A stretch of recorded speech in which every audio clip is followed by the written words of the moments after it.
সপ্তাহ ব্যবধানে চীন ও ভারতের সর্বোচ্চ ক্ষমতাসীন ব্যক্তির সাথে বৈঠককে এই সরকারের বড় কূটনৈতিক অর্জন বলে মনে করেছেন আন্তর্জাতিক সম্পর্ক বিশ্লেষকরা। তারা জানান, এই বৈঠকের মাধ্যমে সব অমীমাংসিত ইস্যুর সমাধান হবে তা নয়, তবে ভারত বাংলাদেশের সাথে বৈঠকে বসেছে এটাই তাৎপর্যপূর্ণ। তারা বলছেন, শেখ হাসিনাকে ফেরত চাওয়ায় প্রমাণ হয় ঢাকা দিল্লির চোখে চোখ রেখে কথা বলা শিখছে। দর্শক আরো জানাচ্ছেন নূরনবী সরকার। থাইল্যান্ডে নরেন্দ্র মোদীর সাথে ডক্টর ইউনূস বৈঠক করবেন, সেই চিঠি ঢাকা দিল্লিকে দিয়েছিল ১৯ মার্চ। এর দুদিন পর ভারতের পররাষ্ট্র দপ্তরের মুখপাত্র জানিয়েছিলেন বৈঠক নিয়ে কিছু বলার নেই। তবে বাংলাদেশের পররাষ্ট্র উপদেষ্টা সবসময় আশাবাদী ছিলেন বৈঠক নিয়ে। শেষ পর্যন্ত বিমস্টেক সফরের আগে বাংলাদেশের অন্তর্বর্তী সরকার নিশ্চিত করেছিল থাইল্যান্ডে বৈঠকে বসছেন ডক্টর ইউনূস ও নরেন্দ্র মোদী।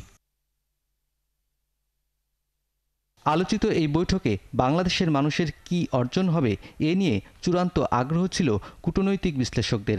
বৈঠকের পর তারা বলছেন, এটি অন্তর্বর্তী সরকারের এখন পর্যন্ত সেরা কূটনৈতিক অর্জন।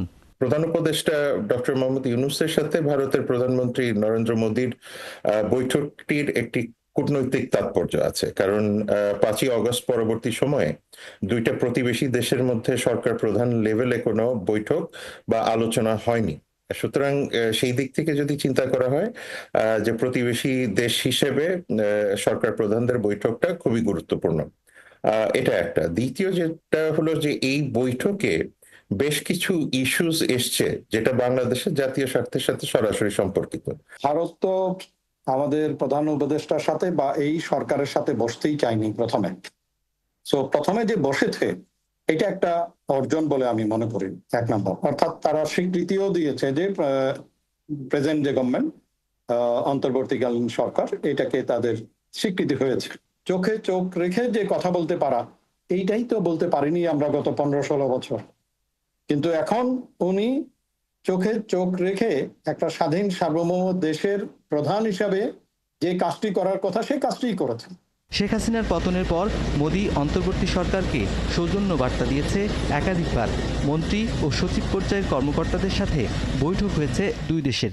বাকি ছিল প্রধানমন্ত্রী পর্যায়ের বৈঠক, যেখানে গণহত্যায় অভিযুক্ত শেখ হাসিনাকে ফেরত চান প্রধান উপদেষ্টা। পুরো বিষয়টাই ভারতের ক্ষেত্রে কূটনৈতিক না, এবং রাজনৈতিক হওয়ার কারণে যেহেতু ভবিষ্যতে তারা চান যে আওয়ামী লীগের মাধ্যমেই বাংলাদেশে এক ধরনের বড় রকমের রাজনৈতিক সম্পর্ক আবার উদ্ধার করা। সুতরাং সেই সব জায়গাতে গিয়ে তারা স্বাভাবিকভাবেই প্রাক্তন প্রধানমন্ত্রীকে ফেরত পাঠানোর ব্যাপারে যথেষ্ট রাজনৈতিক ক্যালকুলেশন করবেন। শেখ হাসিনাকে এইটা প্রত্যাবর্তন করব না, এই যে একটা ডিনায়াল একটা করা, এইটাও কিন্তু আন্তর্জাতিকভাবে তারা মনে হয় না যে খুব ভালো একটা অবস্থানে থাকতে পারবে। আমরা যে চাই এটা আনুষ্ঠানিকভাবে ওই দেশের প্রধানকে উত্থাপন করতে পেরেছি আমরা, এটাও কিন্তু একটা কম বড় অর্জন নয়। কূটনৈতিকভাবে ওইটার তাৎপর্য অনেক। ভারত এখনও বাংলাদেশের জন্য ভিসা দেওয়া বন্ধ রেখেছে। অভিন্ন নদীর পানি, সীমান্তে বাংলাদেশি নাগরিক হত্যা, এত কিছুতে ভুক্তভোগী বাংলাদেশ।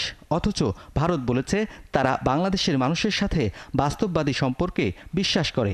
তাই বিশ্লেষকরা বলছেন, আগের সরকারের ভুল নীতির খেসারত দিতে হচ্ছে বাংলাদেশকে। देखिए, जहां तक शेख हसीना। নূরনবী সরকার, ৭১, ঢাকা।